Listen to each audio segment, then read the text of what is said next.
کے لیے درخواست کرتا ہوں اپنے بزرگ اس شخص سے کہ وہ دعا میں ہماری رہنمائی کریں تاکہ ہم اپنے عبادتی پروگرام کو سنجیدہ اور حلیمی کے ساتھ خداوند کی حضوری میں جھک کر دعا کر سکیں. آپ وہیں بیٹھے کرتے ہیں. آئیے دعا کریں. شکر آسمانی زندہ خدا باپ، تیرا شکر کرتا ہوں کہ تو نے ہمیں یہ موقع بخشا کہ ہم تیرے حضور سامنے گھٹ کر تیری نجات پیش کریں. تیرا شکر کرتا ہوں ان سارے بچوں کے لیے کہ خداوند تو نے ان کو باحفاظت یہاں پہنچایا. شروع سے لے کے خداوند بڑا اچھا پروگرام رہا، تیرا سایہ رہا، بسا رہا، اور ہر ایک پروگرام میں رہ کر تیری حضور سائش کرتا رہا. اب اے خداوند تیری منت کرتا ہوں کہ تو اپنے بندہ اشرف کے لبوں کو چھو اور جو کچھ بھی تیرے مقدس کلام میں سے ہمیں روحانی خوراک دے، ہم اس کو کھائیں اور تجھ میں رہ کر خداوند اپنی زندگی بسر کریں. یہ سب کچھ تیرے مقدس اور جلالی نام کا واسطہ دے کر آمین.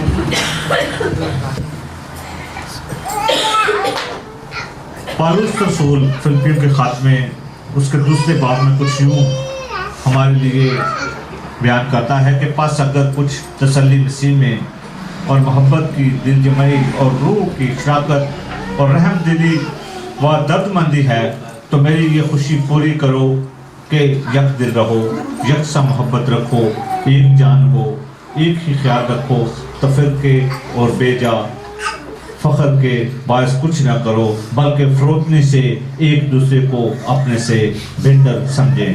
خداوند کے پاک کلام کو پڑھے اور سنے جان پر خدا کی برکت ہو. میں چاہوں گا کہ آپ خداوند کا بندہ ہمارا بھائی جان اشرف، خداوند نے ان کے دل میں جو بھی آج کلام اس جماعت کے لیے، اس گھر کی برکت کے لیے، ہم سب کی برکت کے لیے ان کو دیا ہے، وہ خداوند کی حضوری میں اپنے ہونٹوں کو کھولیں اور جو ان کا ہے کوئی پڑھنا ہے تو مجھے بتائیں، میں پڑھ دیتا ہوں.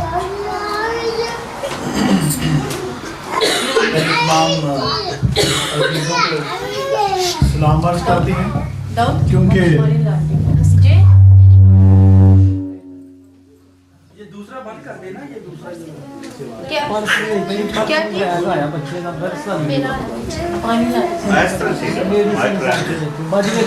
سب تک آواز پہنچ گئی.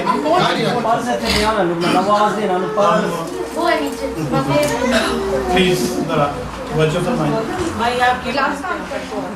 آواز سب تک پہنچ گئی. ہم خداوند کے حضور اس کا بڑا شکر ادا کرتے ہیں اور آپ سب کو معلوم ہے کہ خداوند نے ہمیں کیوں یہاں اکٹھا کیا. یہ اس کی فطران شفقت ہے، اس کی محبت ہے، اس کا پیار ہے کہ وہ بارہا مواقع فراہم کرتا ہے کہ ہم مل بیٹھ کر خداوند کی حمد و ستائش کریں اور اس کی شکر گزاری کریں.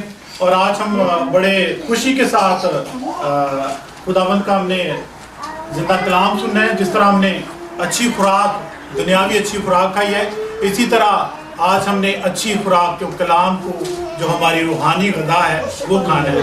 حمد و ستائش کے وسیلے سے بھی ہم آج بڑے خداوند کے حضور بڑے خوشی سے ہم نے گایا ہے اور خداوند ضرور ہے وہ اس حمد و ستائش پر، اس پرستش پر، اس مدح سرائی پر، اس بڑیائی پر وہ برکت عطا کرتا ہے. میں اس خاندان کے وسیلے سے جنہوں نے آج ہمیں یہ موقع فراہم کیا کہ ہم خداوند کے حضور اس کی مدح سرائی کریں اور اس کے کلام کو پیش کریں، جو آج ہم سب کی نصیحت کے لیے، جو آج ہماری سب کی بڑھائی کے لیے، کلیسے کی بڑھائی کے لیے ہے، وہ ہم پیش کریں. شکر گزاری، شکر کرنا، مدح سرائی کرنا، اس کی وڈیائی کرنا، اس کی حمد و ستائش کرنا، یہ ہر متنفس پر جو سانس لیتا ہے اس پر یہ واجب ہے. یہ سب الفاظ صرف ایک ہی ہستی کو، جو خدائے قدوس ہے، اسی کو واجب ہے. اور دنیا میں کوئی نام نہیں بخشا گیا جس کے وسیلے سے ہم نجات پائیں اور جس کے وسیلے سے ہم برکت پائیں. اور آپ سب کو معلوم ہے کہ ہم روزوں کے ایام سے گزر رہے ہیں اور روزوں کے حوالے سے ہم خداوند کی شکر گزاری کرتے ہیں کہ خداوند نے یہ روزے ہم پر بھیجے تاکہ ہم اس کو رکھ کر اس کی برکات حاصل کر سکیں. اور پھر ان روزوں کے ایام میں جو خداوند نے ہمیں ہدایات کی ہیں اپنے کلام مقدس کے حوالے سے کہ ہم نے شکر گزاری کرنی ہے، اپنے آپ کو بلا ناغہ دعا میں مصروف رکھنا ہے، روزہ رکھنا ہے، خیرات کرنی اور خاص کر غریبوں کا مسکینوں کا خیال رکھنا ہے. یہ روزوں کی جو عبادات ہیں اس میں یہ لازم ہے کہ ہم اپنے ان غریب بھائیوں کو بہن بھائیوں کو بھی یاد رکھیں دعاؤں کے وسیلے سے اور ان کا ساتھ ہم دیں. آئے ہم کلام کی طرف چلتے ہیں اور کچھ دیر کے لیے ان تمام آیات جو ہم پڑھیں گے ان پر دھیان دیں گے اور بڑے غور سے، کیونکہ کلام ہم جو پہلے سنتے ہیں جو سنا ہوگا شاید یہ کلام آج کا کلام آپ کی زندگی میں پھل آور ثابت ہو اور آپ کو ایک جملہ جو ہے وہ آپ کی زندگی کو تبدیل کر دے، کیونکہ اب دور ہے تبدیلی کا اور اس کا کلام جو ہمارے قدموں کے لیے چراغ اور ہماری راہ کے لیے روشنی ہے. اس روشنی کو، اس بائبل مقدس کو جو ہمارے پاس روشنی ہے، خدا کا کلام ہے، اس سے ہم نے اپنی زندگیوں کو منور کرنا ہے، کیونکہ خداوند یسوع مسیح نے کہا کہ میں دنیا کا نور ہوں. خداوند یسوع مسیح دنیا کا نور ہے تو ہم کیا ہیں؟ ہم اس کے فرزند ہیں، ہم نور کے فرزند ہیں. ہم اگر اس کے فرزند ہیں، اس نے ہمیں اپنے بیٹے اور بیٹیاں بنایا تو اس کا مطلب ہم اس کے فرزند ہیں، ہم نور کے فرزند ہیں. ہم دیکھیں گے زبور میں ہم بے شمار ہمیں آیتیں ملیں گی کہ خداوند کی شکر گزاری کی، کیونکہ آج کا جو ہمارا یہاں اکٹھا ہونا، ہمارا ملنا جو ہے وہ خداوند کے نام کو عزت اور جلال دینا ہے اور اس کی شکر گزاری کرنا ہے. اور ہم اس خاندان کے وسیلے سے خاندان کے بھی شکر گزار ہیں کہ خداوند نے آج یہ ممکن بنایا کہ ہم سب مل بیٹھ کر خداوند کے کلام کو سنیں اور اپنی زندگیاں اس کلام کے مطابق ڈھال سکیں. زبور 30 اور اس کی 4 آیت میں لکھا ہے خداوند کی ستائش کرو اے اس کے مقدسوں اور اس کے قدوس کو یاد کر کے شکر گزاری اور اس کی ستائش کرو. داؤد بادشاہ کو ہم دیکھتے ہیں کہ وہ خداوند کی ہر وقت شکر گزاری کرتا تھا. وہ رات کے پہروں میں بھی اٹھ کر شکر گزاری کرتا تھا، وہ بستر پر بھی شکر گزاری کرتا تھا. ہم آج اس شکر گزاری کے پیغام کو دیکھیں گے کہ خدا کیا چاہتا ہے کہ ہم اس کی شکر گزاری کریں اور ہم اس کی شکر گزاری کیوں کریں. ان چیزوں کو ہم کلام کی روشنی میں دیکھیں گے. پھر خدا کا بندہ داؤد جسے خداوند نے کہا کہ یہ میرا من پسند انسان، میری مرضی کے مطابق مجھے بندہ مل گیا، وہ فرماتا ہے زبور 92 میں کیا ہی بھلا ہے خداوند کا شکر کرنا اور تیرے نام کی مدح سرائی کرنا. اب مدح سرائی کرنا اور اس کی ستائش کرنا سب ایک ہی الفاظ ہیں. ہم مختلف طریقوں سے دیکھیں گے کہ خداوند کی شکر گزاری کن کن لوگوں نے کی اور خدا نے انہیں بہت برکتیں دی. جب انسان کی روشیں، جب انسان کے کام خدا کو پسند آتے ہیں تو خدا دشمنوں کو بھی دوست بنا دیتا ہے. یہ سب شکر گزاری کے وسیلے سے ہی ممکن ہے. لکھا ہے جب خدا کو انسان کی روشیں پسند آتی ہیں تو اس کے دوست بھی، دشمن بھی اس کے دوست بن جاتے ہیں. ہم ایک حوالہ دیکھیں گے یشوع کی کتاب میں سے اس کا پہلا باب اور اس کی 8 اور 9 آیتیں دیکھیں گے. یہ بھائی پرویز جو ہیں میرے لیے پڑھیں گے. یشوع کی کتاب اس کا پہلا باب اور 8 اور 9 آیتیں.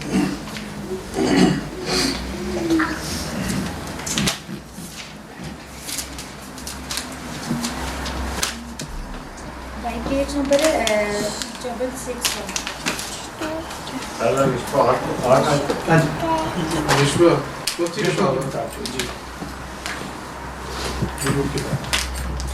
شریعت کی یہ کتاب تیرے منہ سے نہ ہٹے، بلکہ تجھے دن اور رات اسی کا دھیان ہو، تاکہ جو کچھ اس میں لکھا ہے اس سب پر تو احتیاط کر کے عمل کر سکے، کیونکہ تب ہی تجھے اقبال مندی کی راہ نصیب ہوگی اور تو خوب کامیاب ہوگا. کیا میں نے تجھ کو حکم نہیں دیا؟ سو مضبوط ہو جا اور حوصلہ رکھ، خوف نہ کھا اور بے دل نہ ہو، کیونکہ خداوند تیرا خدا جہاں جہاں تو جائے تیرے ساتھ رہے گا۔ خدا کے پاک کلام کے پڑھے اور سنے جانے پر خدا کی برکت ہو۔ یشوع جو بنی اسرائیل کا قاضی تھا، موسیٰ کے بعد قاضی بنا، اور خدا نے موسیٰ سے کہا کہ جب وہ بزرگ ہو گیا اور قریب المرگ تھا تو خدا نے اسے حکم دیا کہ تو بنی اسرائیل قوم کے لیے ایک رہنما منتخب کر۔ تو خدا کے کہنے سے موسیٰ نے یشوع کو مقرر کیا۔ اب یشوع نے یہ بات جو کہی ہے، شریعت کی یہ کتاب جو ہمارے قدموں کے لیے چراغ اور راہ کے لیے روشنی ہے، ہمارے منہ سے نہ ہٹے، بلکہ دن رات اس پر اسی کا دھیان ہو جو اس کو پڑھتا ہے۔ اور پھر لکھا ہے کہ اگر ہم یہ سب عمل کرتے ہیں، ہم اس کے حکموں پر عمل کرتے ہیں، اس کے وعدوں کے مطابق اس پر چلتے ہیں، تو پھر وہ کہتا ہے کہ جہاں بھی تو جائے، جیسے ہم پاکستان سے کسی دوسرے ملک میں آ جاتے ہیں تو جہاں بھی تو جائے، ایک دو دفعہ لکھا ہے جہاں جہاں تو جائے، یعنی ایک دفعہ نہیں، 2 دفعہ کا مطلب ہے کہ دنیا میں تو کہیں بھی جائے تو تو کیا ہوگا، میں تیرے ساتھ رہوں گا، تو خوف نہ کھانا اور نہ ہی بدل ہونا۔ پھر ہم دیکھتے ہیں کہ ایوب کی مثال بڑی اہم مثال ہے شکر گزاری کے حوالے سے۔ بھائی پرویز سے میری گزارش ہے کہ یہ بھی ایک آیت ہے، 2-5 آیتیں وہ پڑھ دیں۔ ایوب کی کتاب اس کا 1 باب، پہلا باب اور اس کی 5 آیت، پہلی 5 آیت کو دیکھیں۔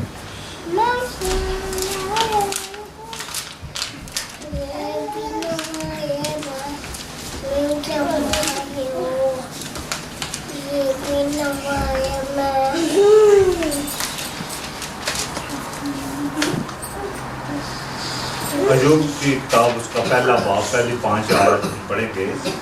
اوز کی سرزمین میں ایوب نام ایک شخص تھا، وہ شخص کامل اور راست باز تھا اور خدا سے ڈرتا اور بدی سے دور رہتا تھا۔ اس کے ہاں 7 بیٹے اور 3 بیٹیاں پیدا ہوئیں۔ اس کے پاس 7,000 بیڑیں اور 3,000 اونٹ اور 500 جوڑی بیل اور 500 گدیاں اور بہت سے نوکر چاکر تھے، ایسا کہ اہل مشرق میں وہ سب سے بڑا آدمی تھا۔